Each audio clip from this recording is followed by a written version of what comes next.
மாயா Sandhya serial மே 6 இன்னைக்கான எபிசோடுக்கான review தாங்க இந்த வீடியோவில் நம்ம இன்னைக்கு பார்க்க போகிறோம்.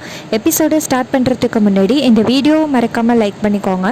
உங்களுடைய ஒவ்வொரு லைக்ஸும் அடுத்து வீடியோ போடுறதுக்கு எனக்கு கொஞ்சம் இன்ட்ரெஸ்டிங்காகவும் மோட்டிவேஷனாகவும் இருக்கும்.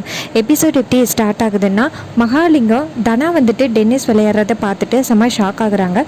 கூடவே தனா பக்கத்தில் தனாவோட குடும்பமான ஜானகி, மாயா, சீனு, மணி எல்லாருமே நிற்கிறத பார்த்துட்டு மகாலிங்கம் யோசிக்கிறாரு, ஓ எல்லாருமே சேர்ந்து தான் இப்படிப்பட்ட ஒரு திட்டத்தை போட்டு வச்சிருக்கீங்களா? இந்த குடும்பம் ஏதோ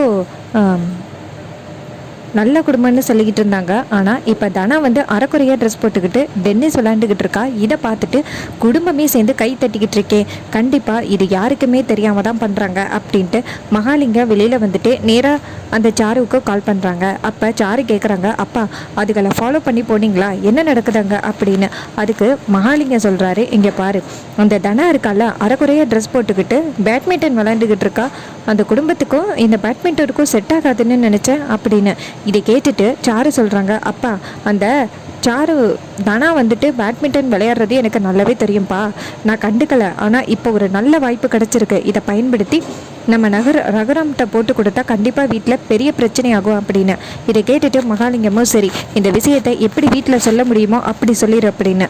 சாருவும் சரிப்பா அப்படின்னு சொல்லிட்டு ஃபோனை கட் பண்ணிவிட்டு நேராக சாரு பார்வதி கிட்ட வராங்க. பார்வதி ட்ரெஸ் மடிச்சுக்கிட்டு இருக்காங்க. அப்போ நம்ம சாரு கேட்குறாங்க, இங்கே தான் இருக்கீங்களா அப்படின்னு. அதுக்கு பார்வதி சொல்கிறாங்க, எனக்கு வேறு வேலை என்ன, வீட்டை விட்டால் கோயில், கோயிலை விட்டால் வீடு, வேறு எங்கே போக போகிறேன் அப்படின்னு. அதுக்கு சாரு சொல்கிறாங்க, நீங்கள் தான் இப்படி இருக்கீங்க, ஆனால் அந்த தனா இருக்கால அவள் டென்னிஸ் விளையாடுறதுக்காக காலேஜுக்கு போயிருக்கா. அவளை பார்க்குறதுக்காக ஜானகி, சீனு, மணி, மாயா எல்லாருமே போயிருக்காங்க அப்படின்னு.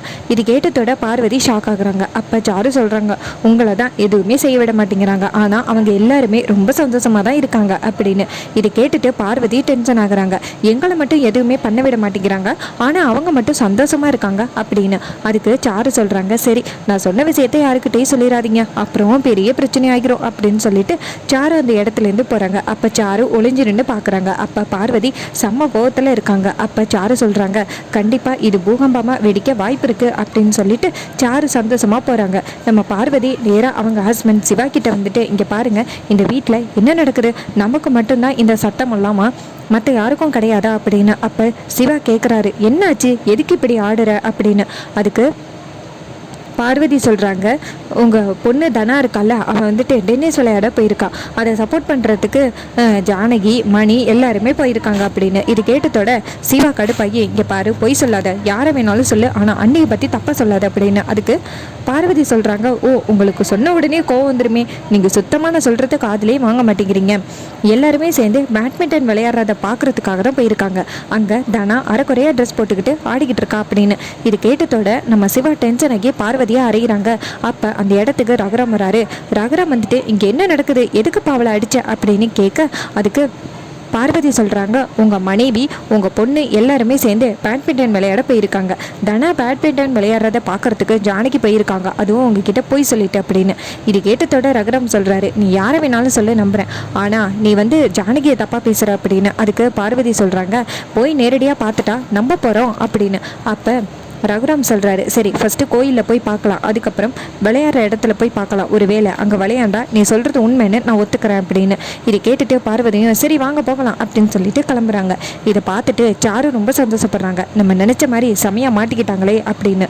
இன்னொரு பக்கம் ரகுராம் காரில் நேராக பேட்மிண்டன் விளையாடுற இடத்துக்கு வந்துக்கிட்டு இருக்காங்க.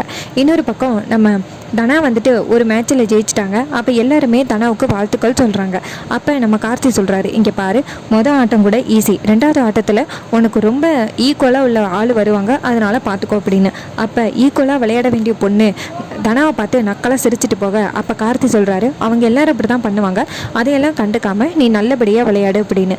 இது கேட்டுட்டு தனாவும் சரி கோச்சு அப்படின்னு சொல்கிறாங்க. அப்போ நம்ம மணி சொல்கிறாரு, கண்டிப்பாக நீதாம்மா ஜெயிப்பா அப்படின்னு. அதே நேரத்தில் அந்த இடத்துக்கு ரகுராம் வராரு. ரகுராம் தனா பேட்மிண்டன் விளையாடுறத பார்த்துட்டு செம்ம ஷாக்கில் நிற்கிறாரு. அதோட இன்னைக்கான எபிசோட செம்ம இன்ட்ரெஸ்டிங்காக ஃபினிஷ் பண்ணியிருக்காங்க.